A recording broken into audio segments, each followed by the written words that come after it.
But when her grief to the surface pressed too close, these things, once gracious adjuncts of her joy, seemed meaningless to her, a gleaming shell, or a round mechanical and void, her body's actions, shared not by her will.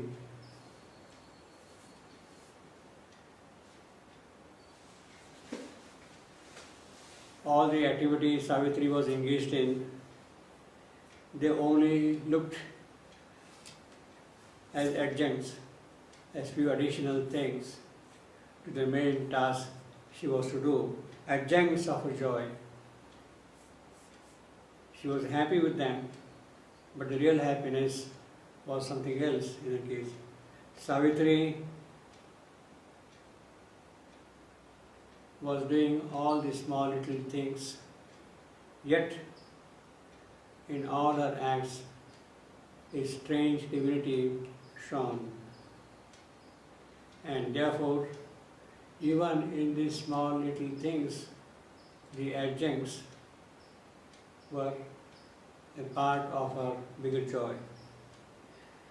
Seemed meaningless to her, a gleaming shell, or a round, mechanical and void, her body's actions shared not by her will.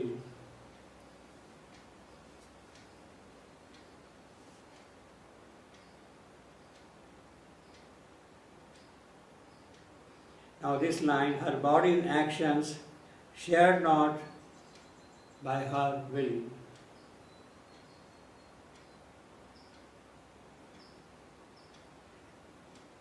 It is understood that the construction is, her body's actions were shared not by her will. Grammatically, were is understood in the context of the previous line. Or where a round, mechanical and void, her body's actions were shared not by her will. Her will stood apart from the work in which the body was engaged. It was not governed by the external contingencies. Always behind a strange divided life of joy and sorrow, anguish and pain. Always behind a strange divided life, her spirit, like a sea of fire, possessed her lover and to his body clung.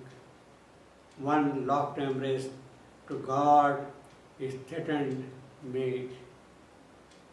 She would not allow him to escape from her embrace. Possessed her lover and to his body clung. One locked embrace to guard his threatened mate. All night she woke to the slow, silent hours, brooding the treasure of his bosom and face, hung over the sleep-bound beauty of his brow, or laid a burning cheek upon his feet. Satyavan is sleeping there, and Savitri, brooding on the treasure of his bosom and face, hung over the sleep-bound beauty of his brow. She is looking at him. She is attracted by that beautiful face all the while. Either she was enraptured by it or laid her burning cheek upon his feet. Now this is something very typical of the ancient Indian culture. Laid her burning cheek upon his feet. This is the love of Radha and Krishna, of Vishnu and Lakshmi. romantic, lyrical, sweet, psychic, enchanting. It is not love of Shiva and Parvati. That love is of a different quality, full of power and strength. But here there is a kind of a delicacy in the love between Radha and Krishna, or Vishnu and Lakshmi. Whereas in the love of Shiva and Parvati, there is strength, there is force, Shakti. Or laid a burning cheek upon his feet. Now this is kind of a thing which will not be present in other cultures, certainly not in the Western culture. A wife laying her cheek upon the feet of her husband, hung over the sleep-bound beauty of his brow, or laid her burning cheek upon his feet.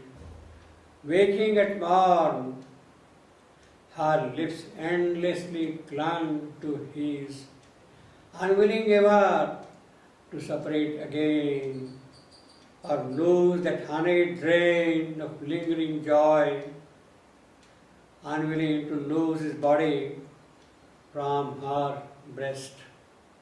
The warm, inadequate signs that love must use. Waking at morn, her lips endlessly clung to his. Now, this is not eroticism. Certainly, this is not pornographic description. It is kind of a sweetness of a relationship which is described here at a deeper level, at a psychic level, at the level of the soul, expressed in the physical. Waking at morn, her lips endlessly clung to his, unwilling ever to separate again, or lose that honeyed drain of lingering joy, unwilling to lose his body from her breast. The warm, inadequate sign that love must use. So the physical relationship is only something of a very small nature in the context of the true love which exists between the two, between Savitri and Satyavan here, of course. It is not the love of common young couple passionately clinging to each other, but there is some other relationship which is being conveyed to us in this description. Unwilling to lose his body from her breast, the warm, inadequate signs that love must use. Intolerant to the poverty of time, she has hardly a few days now left before Satyavan would die. Her passion catching at the fugitive hours, the hours are passing quickly, and she wants to hold them back, but they are not going to stop for that reason. Her passion catching at the fugitive hours, will the expanse of centuries in one day of prodigal love and a surf of ecstasy, or else she strove even in mortal time to build a little room for timelessness. Her moment of joy is a small room made in the flow of eternal time. Or else she strove even in mortal time to build a little room for timelessness. By the deep union of two human lives, her soul secluded, shut into his soul.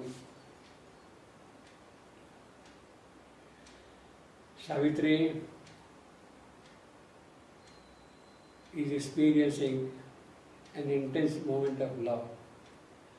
But at the same time, Satyavan also finds in her is perfect shrine. Savitri is a perfect shrine for love to come and reside. We already have a description of that more or less at the very beginning of the book of the epic in Canto 2.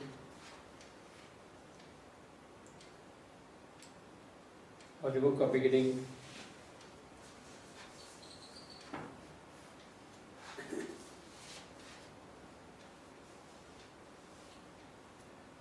Love came to her, hiding the shadow, death. Here is Satyavan sleeping, but he is hiding behind him, death. Love came to her, hiding the shadow, death. Well might he find in her his perfect shrine. Satyavan finds in Savitri his perfect shrine. This is what we have here. Since first the earth beings heavenward growth began, through all the long ordeal of the race, never a rarer creature bore his shaft, that burning test of the Godhead in our parts, enlightening from the heights on our abyss. All in her pointed to a nobler kind. This is the description of Savitri's nobility also. All in her pointed to a nobler kind, near to earth's wideness, intimate with heaven, exalted and swift, a young, large young spirit, voyaging through worlds of splendor and of calm, overflew the waves of thought to unborn things. Ardent was her self-poised, unstumbling will, her mind a sea of white sincerity, passionate in flow, had not one turbid wave. This is the description of Savitri being a perfect shrine for love to reside. And we have here the same thing here also. We have the same thing here also. The warm, inadequate sign that love must do. Intolerant of the poverty of time, her passion catching at the fugitive hours, will the expense of centuries in one day of prodigal love and a self of ecstasy. Or else she strove even in mortal time to build a little room for timelessness by the deep union of two human lives. Her soul secluded shut into his soul. After all was given, she demanded still. Satyavan poured himself totally into her, but she was not satisfied because of poverty of time, as if she must have everything from him in that little span of time at her disposal. After all was given, she but demanded still. Even by his strong embrace unsatisfied, she longed to cry, "Oh, tender Satyavan!" He is embracing her with a strong force, yet for her now, he appears only a tender Satyavan. She longed to cry, "Oh, tender Satyavan! Oh, lover of my soul, give more of love while thou canst. To her thou lovest. Imprint thyself for every nerve to keep that thrills to thee the message of heart. For soon we part, and who shall know how long before the great wheel in its monstrous round, restore us to each other and our love. Savitri is speaking to herself. She is demanding more and more of love from Satyavan. And she is telling him, soon we part, who shall know how long? She has no idea. Yes, death is coming very fast. How long we'll be away from each other? She has no idea at all. Before the great wheel, this monstrous round, restore us to each other and our love. Savitri and Satyavan have been meeting birth after birth. This is not for the first time they are meeting in the human form. Therefore, the great wheel is going to restore them back to be together. And Savitri says that, look, we are here now together, but only for a short while. We will be separate with the arrival of death. And we do not know how long we shall remain again separate before we are brought back to earth together. For 7 lives, the tradition says, the relationship exists between husband and wife. They remain together for 7 lives. For soon we part, and who shall know how long before the great wheel in its monstrous round restore us to each other and our love. She is talking to herself, but she would not utter a single word about it, Satyavan. Too well she loved to speak a faithful word and lay her burden on his happy head. She pressed the outsurging grief back into her breast, to dwell within silent, unheld, alone. She would not allow Satyavan to get an idea, a hint of what is going to happen. Why Savitri is in such a deep anguish. She would not allow, she would not disclose anything of her plight to him.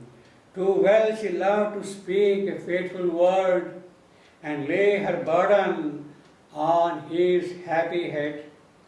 She pressed the outsurging grief back into her breast, to dwell within, silent, unheld, alone. But Satyavan sometimes half understood. Something seemed to him unusual in Savitri. He felt sort of uneasy about things around.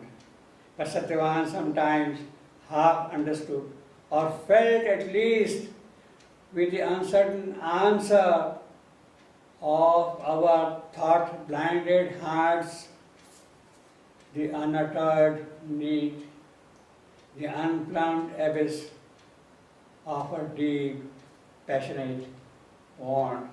Why Savitri is longing so passionately for him? He half understood of our thought-blinded hearts. Our heart recognizes things quickly, but it is mind which interferes and does not allow heart to see things, to understand things of itself. But Satyavan sometimes half understood, or felt at least with the uncertain answer of our thought-blinded hearts, the unuttered need, the unplumbed abyss of a deep, passionate want.